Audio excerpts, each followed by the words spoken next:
రీత్యా దీంట్లో అర్చనాశ్రితం అని ఉన్నది కనుక పూజ కూడా దీనితో చేయవచ్చును నారాయణంతో పాటుగా.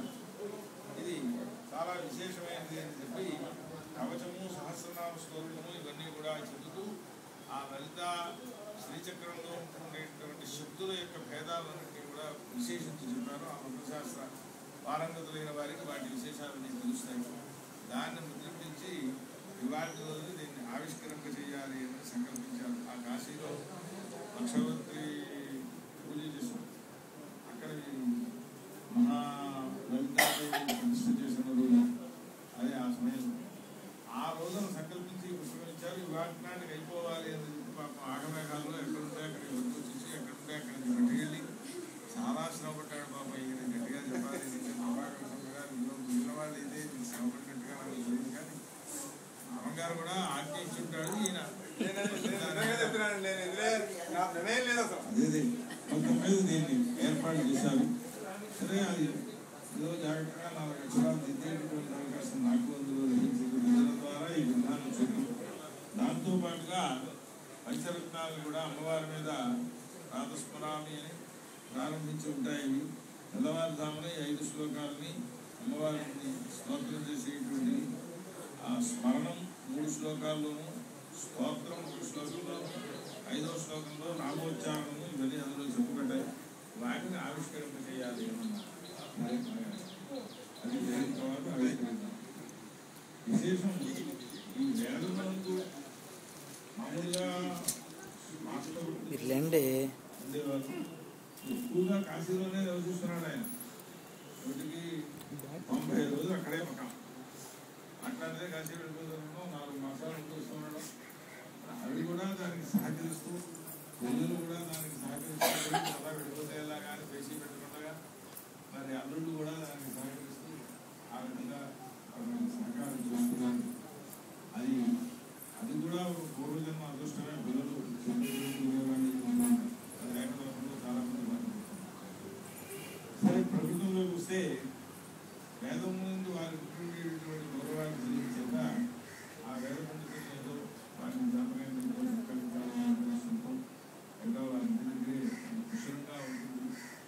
అది కుశలమైన ఉపయోగంలాగా ఎంతమంది వచ్చినా అక్కడ జరుగుతూ ఉండేది. సరే ఇక్కడ విశాలంగా ఒకసారిగా పెట్టవలసిన అనే అభిప్రాయంతో ఒక సభారూపంగా దీన్ని చిత్రించాలనేటువంటి ఉద్దేశంతో ఇప్పుడు ఏర్పాటు చేశారు. సరే వేదాన్ని గురించి ప్రత్యేకంగా ఇక్కడ చెప్పవలసిందేమీ లేదు. ఎందుకంటే ఉన్నవాళ్ళందరూ వేద పండితులే. వారి కుటుంబాలకు కొన్ని మాటలు చెప్పాలి. వేదంలో చెప్పబడినవే అన్ని ఆచరణ చేస్తాము అనేది శక్తి కాదు. ఎప్పుడప్పుడు చదువుతుంటాయి ఇట్లాంటి మాటలు. ఏదో స్మృతుల్లో చూస్తే మాకు ఎలా ఉపయోగిస్తాయి. వేదంలో ఉండే ఆటలో ఉండేవాడు కొంతమంది చదువుతుంటారు.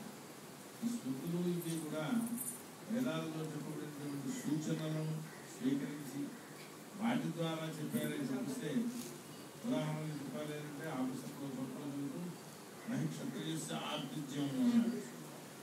నహి క్షత్రియస్య సోమపానం ఆయన సోమయాగం చేసినా కానీ సోమల సపానం లేదు క్షత్రియుడు. ఏది ఉపాసనం ఇచ్చేది పాలనిచ్చేది ఏంటయ్యా గుంతురోజు స్థితి రాసొచ్చా అది మర్రికాయ 2 వచ్చి తెచ్చి అది సోమరసంగా పోయి ఉన్నాడు. ఆహారాన్ని సోమయాగం చేసినా సరే అశ్వనాశం చేసినా సరే ఏమిటి దీని మూలం ఎక్కడ ఉంది అంటే వేదాల్లో మనం చదువుతున్న వేదాలు మొత్తం అంతా కలిగితే 2 అంగుళాలు ఉంటాయి. భారత 11 శాఖ వేదాల్లో మనం చదువుతుండేవి. అన్నింటినీ మనం చూడకపోయినా మన దాంట్లోనే వాటికి మూలములు కూడా ఉన్నాయి. అహితాగ్రంలో మంత్రం చతుర్థాకరణాన్ని చేసి అభిమంత్రాన్ని చేసేటటువంటి మంత్రం ఉంటుంది. వాక్యాలుగా చెప్పట్లేదు ఇంకొకటి అక్కడ ప్రయోగం కనుక అహితాగ్రం కనుక అలా చెప్తున్నారు.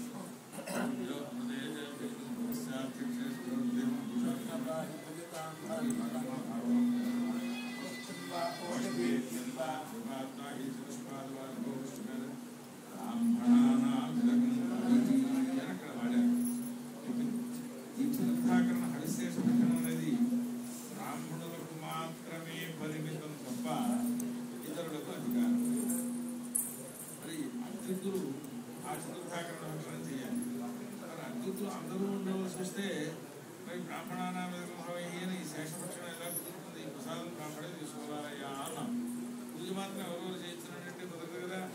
వాళ్ళు ఆత్మహత్యం చేస్తే వాళ్ళు ఈ భక్షణం చేయాలి. అది కూడా బ్రాహ్మణానం ఉన్నప్పుడు బ్రాహ్మణ శబ్దానికి అదీక్షిష్టాయం బ్రాహ్మణం యజ్ఞేశ్వర సన్మానం చెప్పి 3 సార్లు విడుచేహిత్రుడు అక్కడ గట్టిగా అరవాలి యజ్ఞంలో. ఈయన దీక్షం పొందాడయ్యా అని చెప్పి 3 సార్లు ఉపవాంశుతాన్ని నెమ్మదిగా చెబుతారు, తర్వాత చెబుతారు, ఇంకోసారి ఇంకా కొద్ది చెబుతారు. ఇట్లా వాటికి ప్రక్రియలు ఉన్నాయి. తిరుచేయి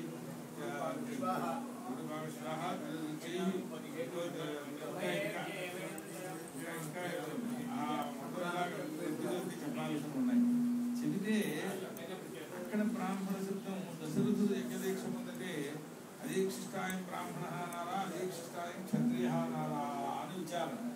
అంటే అదీక్షిష్టాయం బ్రాహ్మణ అనే అనాలి. అక్కడ బ్రాహ్మణ శబ్దానికి బ్రహ్మ వేద తయా తేన దీక్షిత బ్రాహ్మణ అని మంత్రముల చేత దీక్ష పొందినటువంటి యజమానుడు దాని బ్రాహ్మణుడు చేసినా అలాగే చెప్పాలి. మరి అలాగే ఇక్కడ బ్రాహ్మణానామహి అన్నప్పుడు కూడా వాళ్ళు అర్థం చెప్పవచ్చు కదా అని అంటే సోమీయ అని ఇంకో 2 పదాలు ఉన్నాయి. సోమ్య సోమం అర్హంతి, సోమాన్ని దానం చేయడానికి అర్హులైనటువంటి వారు కూడా ఒక విశేషం చేశారు. అంటే అస్మదాదులం అన్నమాట. సోమపీఠనాలు ఇలాంటి వారు యజ్ఞం చేసినటువంటి వారు కానీ యజ్ఞార్హత కలిగిన వారు కానీ వాళ్లే అధికులై ఈ భక్షణాన్ని చేయాలి తప్ప ఇంకోటి వాళ్ళు చేయకూడదు.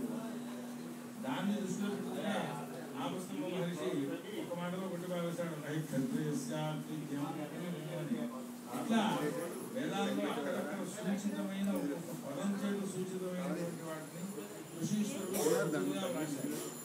వాటిని ఎక్కడి నుండి